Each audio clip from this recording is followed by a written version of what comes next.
Let's start. The first question. What is the central theme of the good morrow? A. The passage of time. B. The exploration of true, spiritual love. C. The pain of separation. D. The beauty of nature. The right answer is B. The exploration of true, spiritual love. Let's see next questions. How does the speaker describe his and his beloved's lives before they met? A. As adventurous and exciting. B. As childish and insignificant. C. As blissful and fulfilled. D. As tragic and sorrowful. The right answer, B. As childish and insignificant. Let's see next questions. What does the line, "If ever any beauty I did see, which I desired, and got, 'twas but a dream of thee," imply? A. Past relationships were illusions compared to true love. B. The speaker never found beauty in anything before. C. The speaker was always dreaming about love. D. The speaker believes in destiny. The right answer, past relationships were illusions compared to true love. Let's see next questions. What is the significance of the term, good morrow, in the poem?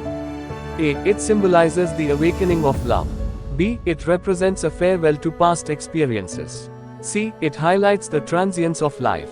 D. It refers to the speaker's childhood memories. The right answer, it symbolizes the awakening of love. Let's see next questions. How does the speaker describe the current state of his and his beloved's love? A. As eternal and unchanging. B. As superficial and fragile. C. As passionate but fleeting. D. As new and immature.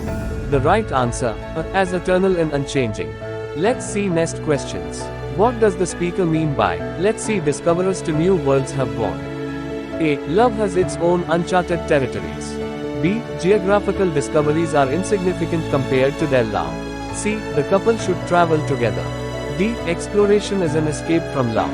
The right answer, B. Geographical discoveries are insignificant compared to their love. Let's see next questions. Which literary device is most prominent in the poem? A. Simile. B. Hyperbole. C. Metaphysical conceit. D. Personification. The right answer, C. Metaphysical conceit. Let's see next questions. In the line, "My face in thine eye, thine in mine appears," what does the speaker emphasize? A. Physical attraction between the lovers. B. Mutual reflection and unity in their love. C. The fleeting nature of beauty. D. The separation between the lovers.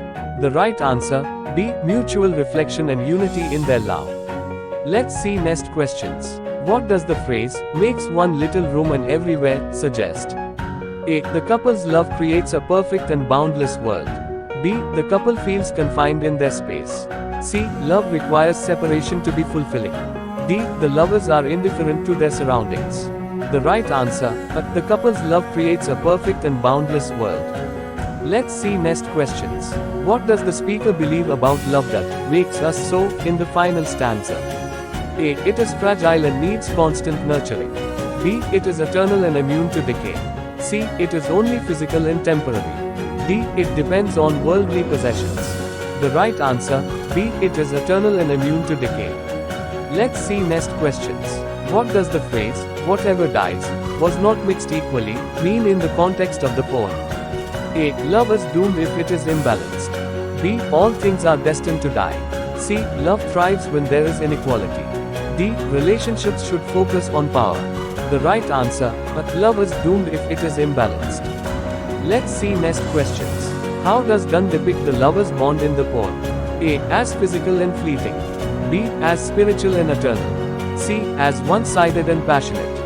D. As challenging but worth fighting for. The right answer, B. As spiritual and eternal. Let's see next questions. What is the rhyme scheme of the good morrow? A. Abba C D D C. E F F E.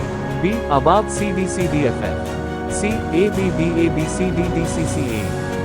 D. Above C C C D D E E F F. The right answer, C. A B B A B C D D C C A. To get this type of video, please visit our channel.